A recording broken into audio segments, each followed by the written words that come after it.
Police వాళ్ళు sir ఎవరు మాకు ఏం గ్లీజ్ మాటలు అన్నారు సార్.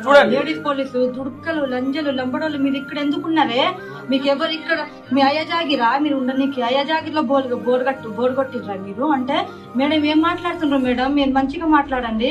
కాల్లో పడ్డా సార్, ఆ మేడం కాల్లో పడ్డా కూడా నా అస్సలు మాకు ఇది ఏం చేయలేదు. చిన్న పిల్లని ఎత్తుకొని నేను నిలబడ్డా సార్. అయినా సరే నేను ఇంట్లో ప్రెగ్నెంట్ లేడు, నేను 5 months సార్. ఇంకా పాప ఉంది, చిన్న పాప, సంవత్సరం పిల్ల. ఇంకో పెద్ద పాప 4 years ఉంది. చూడలేదు సార్, నేను ప్రెగ్నెంట్ బాలెంత కూడా చూడలేదు సార్. బాలెంత ఎంత ఘోరం అండి, ఎంత అరాచకం. ప్రెగ్నెంట్ లేడీ ఆమె నమ్మడోళ్ళే మీరు ఎందుకుంటుర్రా ఇక్కడ, ఓర్లేసుకున్నాడు ఏందే, గవర్నమెంట్ ల్యాండే బయటికి పోండే అని చెప్పి పోలీసులు బూతులు తిడుతున్నారట. అంత ఇంట్రెస్ట్ ఏంది పోలీసులకు?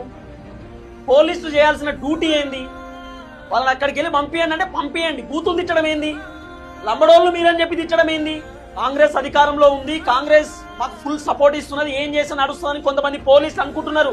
రేవంత్ రెడ్డి మోచేతి నీళ్లు తాగండి పోయి, లేదంటే కాంగ్రెస్ పార్టీ కండువా కప్పుకోండి పోయి.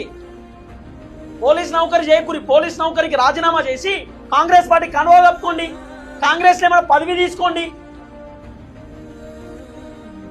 లంబడోళ్ళు అని చెప్పి తిడతారా పోలీసులు?